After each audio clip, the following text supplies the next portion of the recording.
नमस्कार मित्रांनो, अवघे काही दिवस उरले आहेत परीक्षेकरिता. 22 मार्चला परीक्षा आहे आपली. तर त्यासाठी आपल्याला 15 ते 16 दिवस आपल्याकडे आहे. पदार्थ विज्ञानचा अभ्यास कसा करायचा आहे? पदार्थ विज्ञानचा अभ्यास काय करायचा आहे? ते आपण आज पाहणार आहोत. आता पॉइंटवर येतो मी. पेपर 1. पेपर 1 मध्ये आपल्याला किती टॉपिक आहेत? 9 टॉपिक त्यांनी आपल्याला पेपर 1 मध्ये दिलेले आहेत. पदार्थ निरूपण, त्यानंतर पदार्थ व दर्शन निरूपण, द्रव्य, त्यानंतर गुण, कर्म, सामान्य, विशेष, समवाय आणि अभाव. बरोबर? हे आपल्याला 9 टॉपिक त्यांनी पेपर 1 साठी दिलेत. आता यामध्ये तुम्हाला काय वाचायचंय ते तर मी सांगणारच आहे. परंतु त्याआधी तुम्ही फक्त पदार्थ विज्ञानचा त्या दिवशी पूर्ण अभ्यास करायचा नाही. पदार्थ विज्ञान सोबत दुसरे काही विषय ते पण आपल्याला कव्हर करायचे आहेत. नाहीतर सरांनी सांगितलं म्हणजे फक्त पदार्थ विज्ञानचाच अभ्यास करायचा असं नाही. बरोबर? त्यानंतर आपल्याला दुसरे विषय कव्हर करायचे आहेत आणि पदार्थ विज्ञानमध्ये आपल्याला कोणतं वाचायचंय? आता आपल्याला काही सगळं total A to Z must to know असेल, डिझायर टू नो असेल, नाईस टू नो सगळं काही वाचून होणार नाही. आपल्याला आता काय वाचायचं? मेन फोकस असणार आहे आपला मस्ट टू नो वर. मस्ट टू नो वरती जे टॉपिक दिलेले आहेत आपल्याला ब्लू प्रिंट मध्ये, तर ते आपल्याला फोकस जास्त करायचे, त्यामध्ये ते वाचायचे आहेत आपल्याला. बरोबर? आता आयुर्वेद निरूपण, आयुर्वेद निरूपण आणि दर्शन आणि पदार्थ निरूपण हे 3 टॉपिक मिळून आपल्याला 25 मार्क भेटायचे. आता यामध्ये काय येणार तुम्हाला? एमसीक्यू येणार, एसीक्यू येणार आणि एलक्यू सुद्धा येणार आहे. त्यामुळे 25 मार्कामध्ये तुम्हाला हे पहिले 2 टॉपिक त्यांनी दिलेले आहेत. त्यानंतर द्रव्य, गुण, कर्म यामध्ये सगळ्यात जास्त वेटेज दिले आहे त्यांनी 48 मार्कचं. 48 मार्क म्हणल्यानंतर खूप जास्त मार्क झाले ते. आणि यामध्ये आता तुम्हाला काय वाचायचे हे नंतर सांगेल मी. त्यानंतर कर्म, सामान्य, द्रव्य, गुण, कर्म हे द्रव्य, गुण, कर्म मिळून 48 मार्क्स आहेत. त्यानंतर सामान्य, विशेष, समवाय आणि अभाव हे 4 चॅप्टर मिळून आपल्याला 27 मार्कचं वेटेज त्यांनी दिलंय. त्यामध्ये जे खालचे 2 आहेत कोणते? सामान्य आणि अभाव. हे सामान्य आणि अभाव यामध्ये तुम्हाला एलक्यू येणार नाही. यावरती एलक्यू येणार नाही असं त्यांनी दिलेलं आहे. यावरती फक्त तुम्हाला एमसीक्यू आणि एससीक्यू हेच पाहायला मिळतील. त्यामुळे आपण प्रिपरेशन करताना आपल्याला कशी करायची? त्या पद्धतीने करायची प्रिपरेशन. म्हणजे तुम्ही त्याला एलक्यूच्या दृष्टिकोनातून अभ्यास करायचा नाही, त्याला फक्त एसीक्यूच्या दृष्टिकोनातूनच अभ्यास करायचा आहे. त्यामध्ये पण तुम्हाला काय करायचंय? तर सुरुवातीला एक 10-15 वर्षाचे पेपर काढायचे. बरोबर? आता ज्यांनी काहीच वाचलं नाही त्यांच्यासाठी सांगतोय आणि त्या पेपरमध्ये कोणते जे पॉइंट इम्पॉर्टंट आहेत ते पॉइंट आपल्याला हायलाइट करायचे आणि ते पॉइंट आपल्याला वाचायचे आणि ते मस्ट टू नो साठी जे पॉइंट आहेत ते तर आपल्याला वाचणंच आहेत. परंतु मस्ट टू नो मध्ये जे पॉइंट नाहीत आणि ते त्या पेपरमध्ये आलेत, तर ते असे पॉइंट आपल्याला त्या ठिकाणी वाचायचे. आता त्यानंतर आहे पेपर 2. आता हे झालं पेपर 1 बद्दल. आता पेपर 2 मध्ये काय आहे? परीक्षा असेल, त्यानंतर आप्तोपदेश असेल. हे 2 टॉपिक मिळून आपल्याला 26 मार्कचं वेटेज त्यांनी दिलेलं आहे. यामध्ये तुम्हाला एमसीक्यू पाहायला भेटणार, एसीक्यू आणि एलक्यू तिन्ही पण पाहायला भेटणार. त्यानंतर आहे प्रत्यक्ष, त्यानंतर अनुमान प्रमाण आणि प्रत्यक्ष प्रमाण. यामध्ये 42 मार्क्सचं वेटेज दिलं आहे. त्यामुळे हे मोस्ट इम्पॉर्टंट आहे. प्रत्यक्ष आणि अनुमान प्रमाण. त्यानंतर युक्ती परीक्षा असेल किंवा उपमान प्रमाण असेल आणि कार्यकारण सिद्धांत असेल. हे मिळून 32 मार्क्सचं त्यांनी वेटेज दिलंय. त्यामध्ये जी युक्ती परीक्षा आहे, युक्ती परीक्षावर आपल्याला एलक्यू नाहीये. त्यानंतर उपमान परीक्षा आहे. उपमानवर देखील आपल्याला एलक्यू त्यांनी सांगितलेलं नाही. उपमान प्रमाणावर देखील एलक्यू सांगितलेलं नाही. आता एलक्यू आणि एसीक्यू येणार सर कशावर? तर येणार आहेत कशावर ते आपण पाहूया.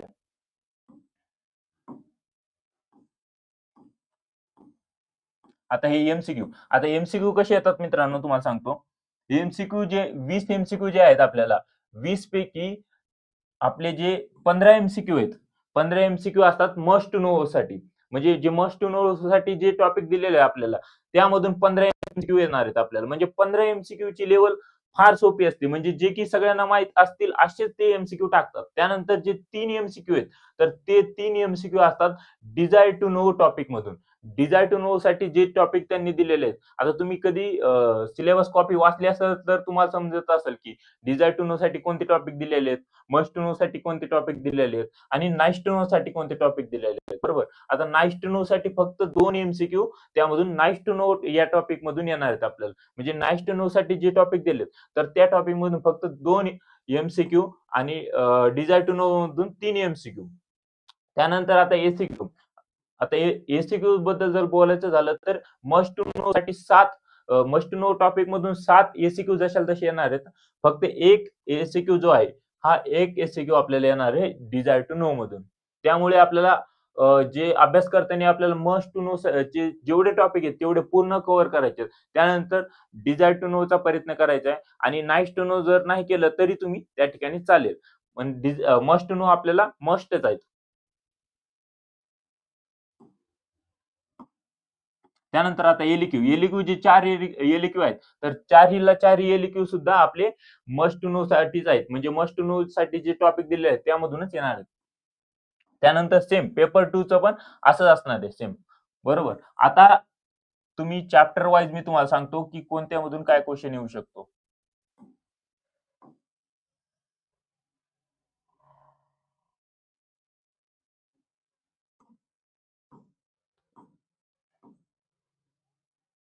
आता पहिला चॅप्टर आहे आपला पेपर 1 मधला आयुर्वेद निरूपण. पहिला चॅप्टर कोणता आहे आपल्याला? आयुर्वेद निरूपण चॅप्टर आहे पहिला. आयुर्वेद निरूपण. आता आयुर्वेद निरूपण मध्ये त्यांनी कोणते कोणते टॉपिक दिले आपल्याला? लक्षण असेल, आयुचं लक्षण असेल, त्याचं कंपोझिशन असेल आणि आयुर्वेदचं लक्षण असेल, त्याचं प्रयोजन असेल.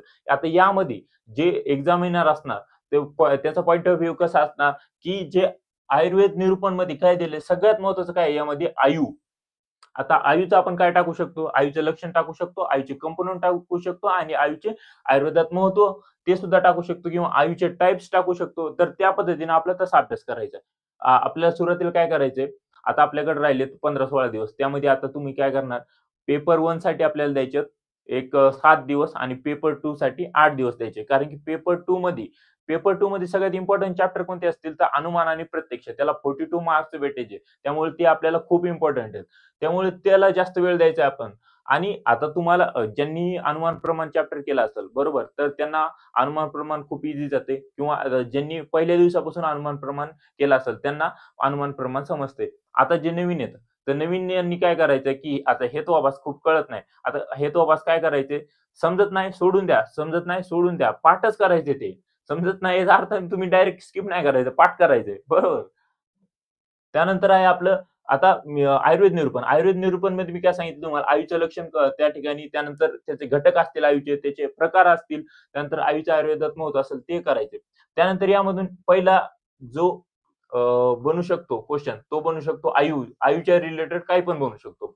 आयुचे पर्याय विचारू शकतात, आयुचं लक्षण विचारू शकतात, आयुचे घटक विचारू शकतात, प्रकार विचारू शकतात. हा झाला आयुबद्दल. दुसरा जो यामध्ये क्वेशन बनू शकतो, तर तो बनू शकतो सिद्धांत. सिद्धांत. सिद्धांत खूप इम्पोर्टंट टॉपिक आहे यामध्ये. सिद्धांतचे प्रकार, सिद्धांतचे 4 प्रकार असतात. त्यानंतर सिद्धांतचं लक्षण आणि एखादा लोकपुरुष साम्य सिद्धांत सारखा एखादा सिद्धांत देऊ शकतात ते स्पष्ट करा म्हणून. बरोबर. तर यामध्ये 2 टॉपिक खूप इम्पोर्टंट आहेत, आयु आणि सिद्धांत. त्यामुळे तशा पद्धतीने तुम्हाला त्या ठिकाणी अभ्यास करायचा आहे. त्यानंतर येऊया आपण पदार्थ आणि दर्शन निरूपणवर. पदार्थ आणि दर्शन निरूपणवर येऊया आपण.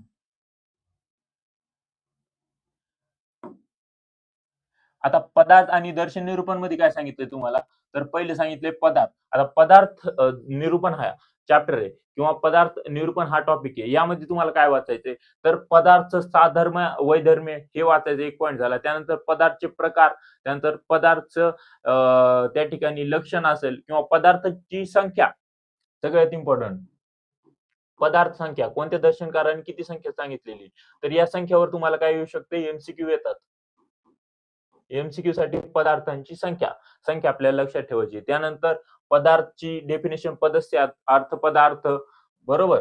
त्यानंतर पदार्थाचे प्रकार विचारू शकतात किंवा वर्गीकरण पदार्थाचं वर्गीकरण लिहा किंवा पदार्थाचं साधर्म्य वैधर्म्य लिहा. या ठिकाणी दिलं असेल. हा क्लासिफिकेशन वर्गीकरण. त्यानंतर दिले भाव पदार्थ काय, अभाव पदार्थ काय, म्हणजे त्या वर्गीकरणामध्येच भाव पदार्थ, अभाव पदार्थ हे त्या ठिकाणी येतात. त्यानंतर त्यांनी काय दिलंय बस एवढंच दिलं त्यांनी आणि पदार्थचे प्रकार इम्पॉर्टंट आहेत म्हणजे त्याचं क्लासिफिकेशन आणि त्यामधला साधर्म्य वैधर्म्य हा एक पॉइंट इम्पॉर्टंट आहे त्यामध्ये. हा मस्ट टू नो साठी टॉपिक आहे तुम्हाला साधर्म्य वैधर्म्य. म्हणजे एसीक्यू मध्ये जर आला तुम्हाला पदार्थ निरूपण मध्ये तर यामध्ये एसीक्यू देऊ शकतो आणि एसीक्यू मध्ये जर काय म्हणजे हा टॉपिक त्या ठिकाणी एसीक्यू टाकण्यासारखाच आहे. आता एसीक्यू मध्ये तुम्हाला काय विचारू शकतात ते एमसीक्यू साठी विचारणार तुम्हाला पदार्थ संख्या. सगळ्यात अगोदर ते तुम्हाला एम-सी-क्यूच विचारणार आणि त्यांचं मन झालं ए-सी-क्यू विचारायचं बाबा पोरांना. तर त्या ठिकाणी विचारणार पदाचं लक्षण लिहा, म्हणजे पदार्थाचं लक्षण लिहा, पदार्थाचे प्रकार लिहा किंवा पदार्थाची साधर्म्य, वैधर्म्य स्पष्ट करा. एवढे ते तुम्हाला पदार्थ निरूपणमध्ये क्वेशन पाहायला भेटतील. आता तुम्ही या दर्शन निरूपणवर. आता दर्शन निरूपणमध्ये काय त्यांनी टॉपिक दिलेत, दर्शनाचं कसं डेरिव्हेशन झालं, म्हणजे दर्शनाची उत्पत्ती कशी झाली. तर त्यामध्ये आता आपल्याला काय वाचायचं दर्शनमध्ये आस्तिक दर्शन असेल, नास्तिक दर्शन असेल. आस्तिकमध्ये कोणते इम्पोर्टंट दर्शन आहेत, तर सांख्य दर्शन असेल. सांख्य दर्शनामध्ये काय वाचायचंय, सृष्टी उत्पत्ती विकास क्रम. सृष्टी उत्पत्तीची सांख्यानी 25 जी तत्वे सांगितली, तिचा विकासक्रम काय आहे? किंवा सांख्यामध्ये काय सांगितले त्यांनी त्रिविध दुःख सांगितली किंवा सांख्याचं प्रयोजन आहे. तर अशा पद्धतीने आपल्याला सांख्यमध्ये वाचायचंय. त्यानंतर योग दर्शन असेल. आता योग दर्शनमध्ये काय वाचणार तुम्ही? सिंपल सगळ्यांना माहिती आहे अष्टांग योग. अष्टांग योगचा आपण YouTubeला व्हिडिओ टाकलेला आहे. तर ते व्हिडिओ सुद्धा तुम्ही पाहू शकता अष्टांग योग. सांख्यामध्ये सृष्टी उत्पत्ती असेल, त्रिविध जे दुःख असतील, त्यानंतर सांख्याचं प्रयोजन असेल, सांख्य दर्शनाचं प्रयोजन असेल, हे त्या ठिकाणी वाचायचं. त्यानंतर न्याय असेल, वैशेषिक असेल, यामध्ये काय दिलंय त्यांनी, या या ठिकाणी त्यांनी दिलं असेल न्याय. आता न्याय असेल, वैशेषिक दर्शन असेल, यामध्ये त्यांनी पदार्थ संख्या सांगितली, प्रमेय संख्या सांगितली, हे तुम्हाला त्या ठिकाणी वाचायचंय.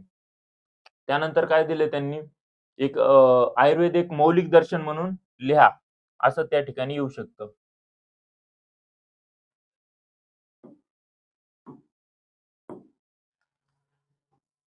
आयुर्वेदिक मौलिक दर्शन म्हणून लिहा.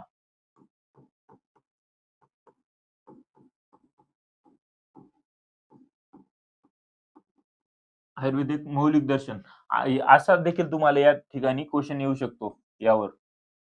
त्यानंतर आहे स्टडी ऑफ दर्शन पदार्थ विज्ञान इन आयुर्वेदा. म्हणजे त्याचं दर्शनाचं आयुर्वेदामध्ये काय महत्त्व सांगितलंय ते सुद्धा आपल्याला लक्षात ठेवायचंय. आता जे काही आपले टॉपिक्स आहेत, द्रव्य असेल, गुण असेल, कर्म असेल, सामान्य, विशेष, समवाय, पेपर 1 मधले किंवा पेपर 2 मधले कोणते पण टॉपिक असू द्या. आता तुम्ही एक चॅप्टर वाचला तर त्या चॅप्टरच्या शेवटी काय दिलेलं असतं, म्हणजे या गोष्टीचं आयुर्वेदामध्ये काय महत्त्व आहे. तर ते आयुर्वेदामध्ये महत्त्व खूप इम्पोर्टंट असते. परीक्षेला बऱ्याच वेळा विचारतात आणि मुलं लिहित नाहीत किंवा सगळं करतात बिचारी मुलं, पण ते लास्टला एक पॉइंट असतो, की आयुर्वेदात महत्त्व लिहा किंवा चिकित्सेमध्ये याचं महत्त्व लिहा. तर ते करत नाहीत किंवा ते करायचं त्यांचं विसरून जातं आणि नेमकं तेच विचारलं जातं. बरोबर? तर हे या ठिकाणी दर्शन निरूपण आणि पदार्थ निरूपणमध्ये आपण बघितलं काय करायचं काय नाही. त्यानंतर आहे द्रव्य विज्ञान. आता द्रव्य विज्ञानमध्ये काय करणार तुम्ही? द्रव्याचं लक्षण असेल, द्रव्याचं लक्षण, द्रव्याचं वर्गीकरण, सगळ्यात मस्ट हे बघा द्रव्य, गुण, कर्म, त्यानंतर जी दर्शन आहे. तर या सगळ्यांची तुम्हाला लक्षण तर पाठच पाहिजे. म्हणजे लक्षण पाठ पाहिजे म्हणजे याचा अर्थ नाही की त्याचा तुम्ही त्या ठिकाणी अर्थ लिहून याचे श्लोक तुम्हाला पाठ करायचे सगळ्यांचे. बरोबर. यांचे सगळ्यांचे श्लोक तुम्हाला पाठ करायचे आहेत. मस्ट टू नो यांचे श्लोक तुम्हाला पाठच करायचे त्याशिवाय पर्याय नाही. त्यानंतर आता द्रव्याचं लक्षण त्या ठिकाणी इम्पोर्टंट आहे. त्यानंतर त्याचं वर्गीकरण. आता त्यानंतर आहे पंचभूत. पंचभूतमध्ये काय सांगितलंय आपल्याला त्यांनी, जी पृथ्वी असेल, आप असेल, तेज असेल, आकाश असेल, वायू असेल. हे सगळे तुम्हाला एक-एक स्टेप बाय स्टेप बघायचे. यामध्ये कोणतं देखील ए पडू शकते आणि याचे खूप चान्सेस आहे ए पडण्याचे किंवा मग दिशा पडू शकते, काल पडू शकतं, मन आणि आत्मा.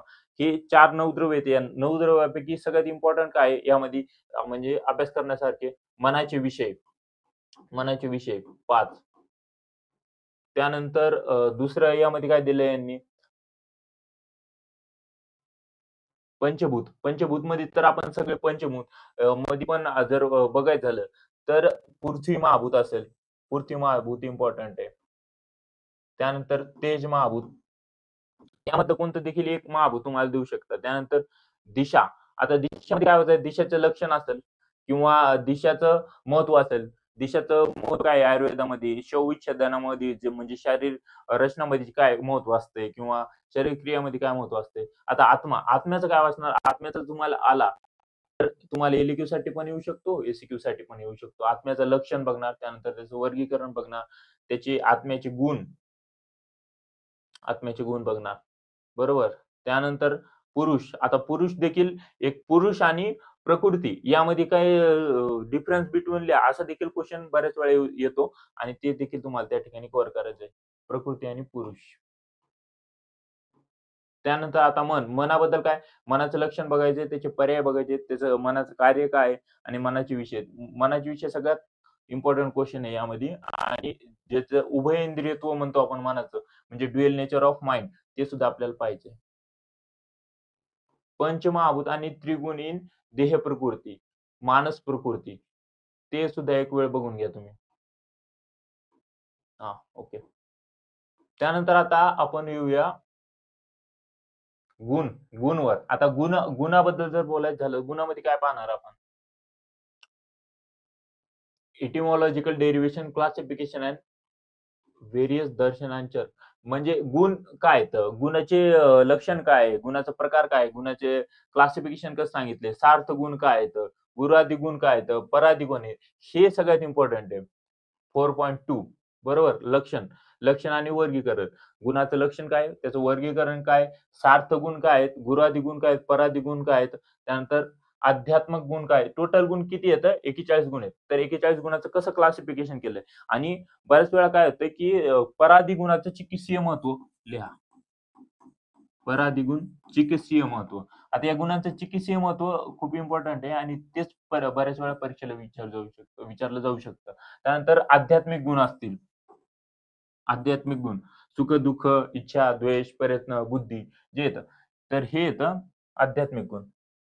हे देखील इम्पोर्टंट आहे. त्यानंतर त्याचं जे ॲप्लिकेशन बेस्ड क्लिनिकल म्हणजे चिकित्सीय महत्व आहे, ते देखील खूप इम्पोर्टंट आहे. गुणाचं ते करताना तुम्हाला चिकित्सीय महत्व करायचंच आहे त्याचं. त्यानंतर कर्म. आता कर्मामध्ये काय पाहणार? कर्म इंट्रोडक्शन म्हणजे कर्माची निरुक्ती, कर्माचं लक्षण, कर्माचे प्रकार. कर्माचे प्रकार चक्रपाणीनुसार वेगळे आहेत. आचार्य चरकानुसार वेगळे आहेत. ते तुम्हाला बघायचे आहेत. म्हणजे परीक्षेमध्ये डायरेक्ट ते देतात, की चक्रपाणीनुसार प्रकार लिहा. आचार्य चरकानुसार प्रकार लिहा. तर त्या ठिकाणी तुम्हाला बघून जायचे कोणते कशानुसार आहेत. आणि त्यानंतर त्याचं प्रॅक्टिकल ॲप्लिकेशन ऑफ कर्मा म्हणजे त्याचं आयुर्वेदामध्ये काय महत्व आहे किंवा कर्माचं काय महत्व आहे जनरल ह्याच्यामध्ये किंवा चिकित्सेमध्ये कर्माचं काय महत्व आहे, ते सुद्धा आपल्याला खूप इम्पोर्टंट टॉपिक आहे. त्यानंतर आता सामान्य. सामान्यमध्ये काय पाहायचं आपल्याला? सामान्यचे प्रकार असतील, सामान्यचे क्लासिफिकेशन असतं किंवा सामान्यचं लक्षण म्हणजे सामान्य आणि विशेष यामध्ये सेमच आहे. त्याचे प्रकार, त्यानंतर त्याचं लक्षण आणि त्याचे श्लोक आपल्याला पाठच असले पाहिजे आणि त्याचं आयुर्वेदात महत्व सगळ्यात इम्पोर्टंट त्याचं प्रॅक्टिकल ॲप्लिकेशन ऑफ सामान्य. म्हणजे प्रॅक्टिकल ॲप्लिकेशन सामान्य आणि विशेषचं खूप इम्पोर्टंट आहे. कारण की ते या दोघांचं आयुर्वेदामध्ये खूप इम्पोर्टंट आहे. चिकित्सेच्या दृष्टिकोनातून खूप इम्पोर्टंट आहे. त्यामुळे यांचं तुम्हाला प्रॅक्टिकल ॲप्लिकेशन करायचंय. बरोबर. सामान्यचं पण सेम. लक्षण करायचे, त्याचे प्रकार करायचे आणि प्रॅक्टिकल ॲप्लिकेशन करायचे. आता अभाव. अभावचं काय करणार तुम्ही? वर्गीकरण करणार. त्याचं इंट्रोडक्शन म्हणजे त्याची जी लक्षण वगैरे काय सांगितलं असेल ते. त्याचं क्लासिफिकेशन. आता आपण बघितलं. क्लासिफिकेशन काय आहे? म्हणजे त्यांचं संसर्गभाव असेल किंवा अनन्यभाव, त्यामध्ये प्रागभाव, प्रध्वंसभाव आणि अत्यंतभाव हे अभावचं क्लासिफिकेशन. आणि त्याचं प्रॅक्टिकल ॲप्लिकेशन. त्याचं आयुर्वेदात काय महत्व आहे किंवा त्याचं चिकित्सेमध्ये काय महत्व आहे, ते आपल्याला त्या ठिकाणी पाहायचंय. हे झालं पेपर 1 बद्दल. आता पेपर 1 बद्दल एवढे जे क्वेशन आहेत, हे सगळे मस्ट नो साठी आहेत आणि सगळे फेमस क्वेशन आहेत हे. त्यामुळे हे क्वेशन आपल्याला करायचेच आहेत. आता पेपर 2 मध्ये काय-काय करायचं आपल्याला? परीक्षा. आता पहिला चॅप्टर काय आहे यामध्ये? परीक्षा. त्यामध्ये आता परीक्षेची डेफिनेशन, त्याचं सिग्निफिकन्स म्हणजे परीक्षेचे लक्षण काय आहे? त्याचं महत्त्व काय? आणि हे सगळ्यात इम्पोर्टंट टॉपिक. म्हणजे एम-सी-क्यूला असं डायरेक्ट देतात ते. काय देतात? प्रमा, अप्रमा, प्रमेय, प्रमाता आणि प्रमाण. प्रमाण. हे लिहा. हे लिहा. आता डायरेक्ट आपल्याला काय करायचंय, एकेकाचं त्या ठिकाणी श्लोक लिहायचा म्हणजे प्रमा म्हणजे काय? अप्रमा म्हणजे काय? तर ते सगळ्यांना श्लोक लिहायचा, त्याचं एक्सप्लेनेशन लिहायचं आणि किंवा एम-सी-क्यूसाठी विचारलं जाऊ शकतं, की काय प्रमा म्हणजे काय? अप्रमा म्हणजे काय? त्याचे म्हणजे श्लोक देतात, श्लोक देणार आणि असं डॅश करणार. त्यापुढे आपण लिहायचं. खाली ऑप्शन असणार तुम्हाला प्रमा, अप्रमा, प्रमाता, प्रमाण. लिहा. 4 पैकी 1 लिहा. अशा पद्धतीने एम-सी-क्यूसाठी पण बऱ्याच वेळा विचारतात. हे झालं प्रमा, अप्रमा, प्रमेय, प्रमाता आणि प्रमाणबद्दल. त्यानंतर आहे आता प्रमाणचं काय सिग्निफिकन्स आहे किंवा त्याचं महत्त्व काय? ते आपल्याला बघायचंय. म्हणजे ते लिहायचं आपल्याला. त्यानंतर 4 types of method for examination. ही जे परीक्षा आता त्रिविध परीक्षा असेल. त्रिविध परीक्षा करायच्यात आपल्याला, चतुर्विध परीक्षा करायच्यात. त्रिविध आणि चतुर्विध खूप इम्पोर्टंट आहे यामध्ये. ह्या मस्ट नो साठीच म्हणजे इम्पोर्टंट. चतुर्विध आणि अष्टविध परीक्षा पण बघून जा. अष्टविध आणि दशविध. एखाद्या वेळेस विचारलं जाऊ शकतं. अष्टविध परीक्षा, दशविध परीक्षा आपल्याला करायच्याच आहेत. आणि त्याचं practical application of methods of examination म्हणजे आपण एखाद्याचं परीक्षा कशी करतो, तर त्याचं प्रॅक्टिकल ॲप्लिकेशन काय ते आपल्याला पाहायचंय. जे आपल्या रोगनिदानमध्ये सांगितलेलं आहे किंवा एखाद्या गोष्टीचं निदान कसं करतो आपण, त्यासाठी परीक्षा कशी उपयुक्त आहे, तर ते आपल्याला पाहायचंय. म्हणजे आपण जे सांगितलंय त्रिविध परीक्षा, षड्विध परीक्षा, चतुर्विध, अष्टविध, दशविध ज्या परीक्षा आहेत, त्या परीक्षा आपल्याला म्हणजे ते बघायच्यात, त्या अभ्यास करायचा आहे त्याचा. त्यानंतर आहे आता आप्तोपदेश.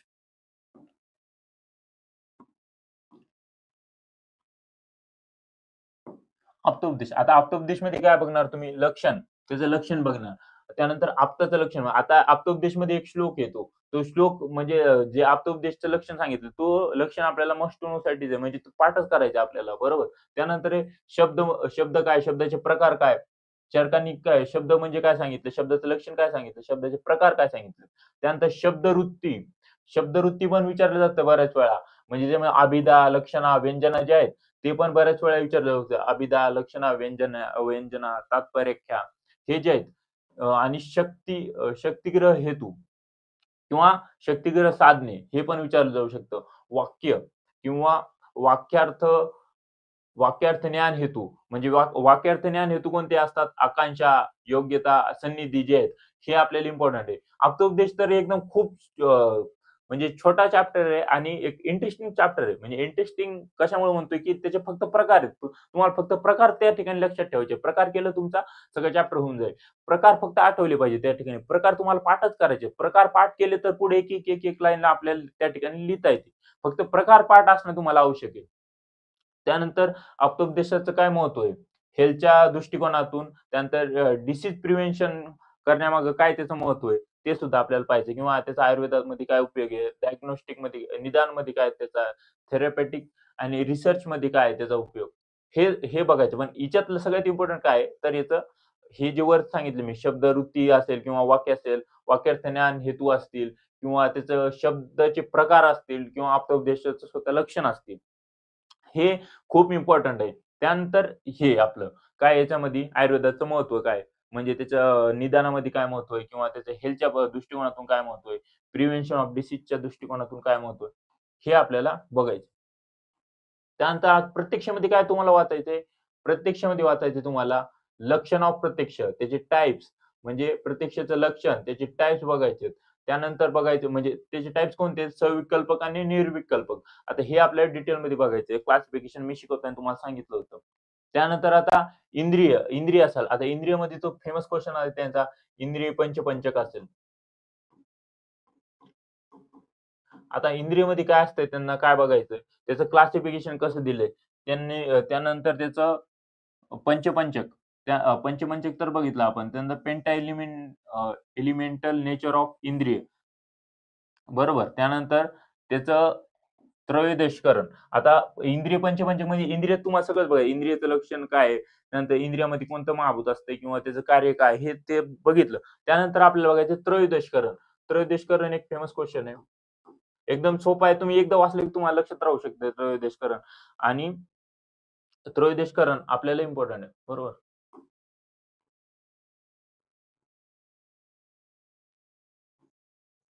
हं. त्यानंतर त्याचं आता प्रत्यक्षाचं जे आपलं हे सांगितले त्यांनी आयुर्वेदात महत्त्व काय किंवा डायग्नोस्टिकमध्ये काय महत्त्व आहे, ते आपल्याला बघायचं आहे आणि प्रत्यक्ष बाधक भाव हा एक फेमस क्वेशन आहे. हा सुद्धा आपल्याला करायचा आहे. प्रत्यक्ष बाधक भाव. आता अनुमानचं कसं असतंय, की तुम्ही सुरुवातीला लेक्चर केले पहिल्या दिवसापासून तर तुम्हाला अनुमान समजतंय आणि जर नाही केले तर तुम्हाला समजत नाही. त्यामुळे आता आपल्याकडे वेळ नाही की आपण समजून घ्यायचं सगळं. आपल्याला त्यामुळे आता आपल्याला थोडंसं पाठांतर करणं आवश्यक आहे याचं. आता पाठांतरमध्ये काय करणार आहे, मी तुम्हाला जास्त काय सांगणार नाही. अनुमान प्रमाणमध्ये त्याचं लक्षण करा फक्त. अनुमान त्यानंतर हे जे टर्म्स आहेत, कोणते टर्म्स आहेत? अनुमिती म्हणजे काय? त्यानंतर परामर्श काय? व्याप्ती काय? हेतू काय? साध्य काय? त्यानंतर पक्ष काय? तर हे टर्म्स आपल्याला माहीत असणं आवश्यक आहे. हे टर्म्स आपल्याला माहीत असणं आवश्यकच आहे. हे टर्म्सवर पूर्ण अनुमान प्रमाण आहे. हे जर नाही समजलं तुम्हाला अनुमान प्रमाण 0 समजणार आहे. त्यामुळे व्याप्ती असेल, परामर्श असेल, अनुमिती, हेतू, साध्य, पक्ष हे तुम्हाला कळलंच पाहिजे. त्यानंतर आहे आपल्या व्याप्ती. आता व्याप्तीचे आपल्याला काय बघायचे? फक्त त्याचं लक्षण बघायचे, जे कॅरेक्टरिस्टिक्स बघायचे म्हणजे लक्षण बघायचे आणि त्याचे टाइप्स बघायचे ओन्ली व्याप्तीमध्ये दुसरं काही नाही. आणि अनुमानमध्ये फक्त टाइप्सच आहेत. त्याचे टाइप्स आणि त्याचं महत्त्व, टाइप्स महत्त्व एवढंच आहे. आता लक्षण अँड टाइप्स ऑफ हेतू. आता हेतूच आपल्याला बघायचे, त्याचे टाइप्स बघायचे, त्याचं लक्षण बघायचंय बस. आणि हेत्वाभास. अहेतू. आता खूप मुलांना आवडतो तो थोडासा हेत्वाभास. तर तरी पण तुम्ही त्याचे कमीत कमी तुम्हाला त्याचे प्रकार तुम्हाला पाठ करायचे, हेत्वाभासाचे. आता किती काय केलं तर तुम्हाला थोडंसं पाठांतर देखील करणं आवश्यक आहे. हेत्वाभासाचं पाठांतरच करून टाका. काही एक 4-5 प्रकार आहेत त्याचे, तेवढे 5 प्रकार पाठच करून टाका. बरोबर. त्यानंतर आहे तर्क. आता तर्क खूप कमी वेळा विचारला जाऊ शकतो, म्हणजे विचारला जातो. तरी पण तर्क काय आहे, एक वेळ तुम्ही बघून घ्या. तर्काचं लक्षण बघायचं, तर्काचे प्रकार बघायचे आणि त्याचं आयुर्वेदात महत्त्व. बस 3 टॉपिक यामध्ये बघायचे. तर्काचं लक्षण, त्याचं प्रकार आणि त्याचं आयुर्वेदात महत्त्व. बस खतम. त्यानंतर आणि अनुमानाचं प्रॅक्टिकल ॲप्लिकेशन खूप इम्पोर्टंट आहे. हे खूप वेळा विचारलं जातं बरं. प्रॅक्टिकल स्टडी किंवा प्रॅक्टिकल ॲप्लिकेशन ऑफ अनुमान प्रमाण. म्हणजे अनुमानाचं आयुर्वेदात काय महत्त्व आहे किंवा चिकित्सेमध्ये काय महत्त्व आहे, निदानामध्ये काय महत्त्व आहे, हे बऱ्याच वेळा विचारलं जातं. आता युक्ती परीक्षा. युक्तीमध्ये काय आपल्याला फक्त त्याचं लक्षण बघायचंय आणि त्याचं आयुर्वेदामध्ये इम्पोर्टन्स बघायचंय. फक्त एवढं. आणि इम्पोर्टन्स बघताना काय बघायचं आयुर्वेदामध्ये त्याचं म्हणजे चिकित्सेच्या दृष्टिकोनातून काय इम्पोर्टन्स आहे.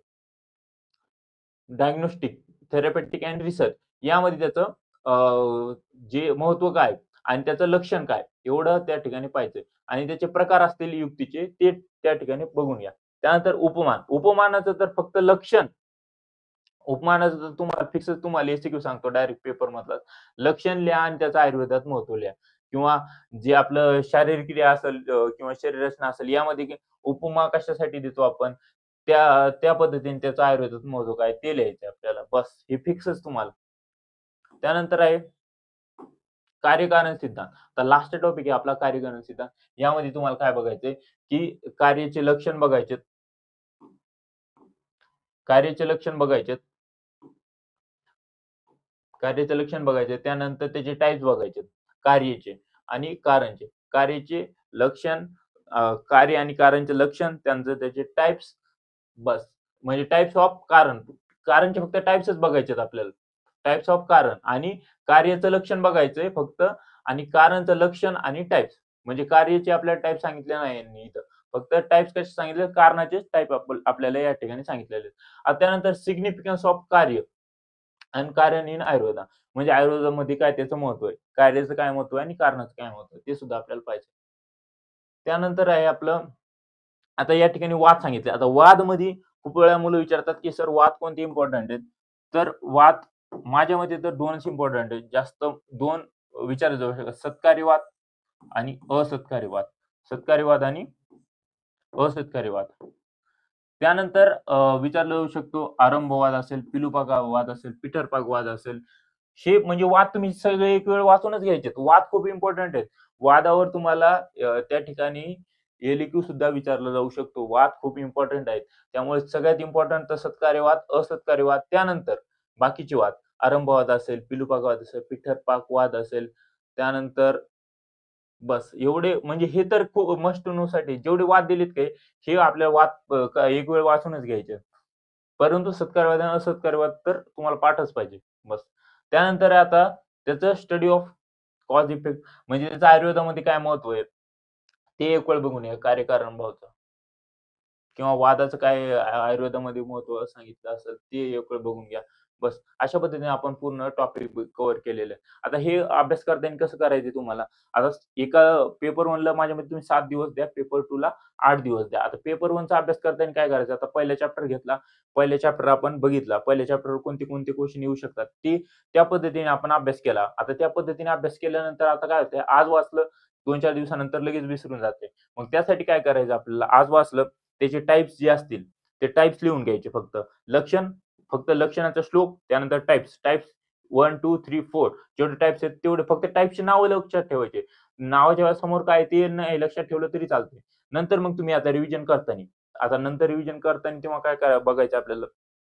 पहिला येस, दुसरा टाइप. त्यानंतर फक्त पुढचं आपल्याला ते लक्षात राहतंय. टाइप्सचं नाव लक्षात राहिले, की पुढचं आपोआप आपल्याला लक्षात राहतंय. लक्षणाचा श्लोक लक्षात राहिलं, की त्याचं आपल्याला मराठीतून आपोआप लिहिता येते. फक्त म्हणजे श्लोक लिहायचा, त्याचे टाइप्स लिहायचे. म्हणजे रिव्हिजन करताना काय होईल तुम्हाला फास्टमध्ये एकदम रिव्हिजन होऊन जाईल तुमचं आणि अशा पद्धतीने तुमचा भरपूर कमी वेळात जास्त सिलेबस कव्हर होईल. अशा पद्धतीने आपण हे सगळं बघितलेलं आहे आणि तुम्हाला जर असेच व्हिडिओ जर आवडत असतील किंवा आमचे लेक्चर जर तुम्हाला करायचे असतील, तर तुम्ही आमची ॲप डाउनलोड करू शकता आणि आमचे क्लासेस जॉइन करू शकता. Thank you.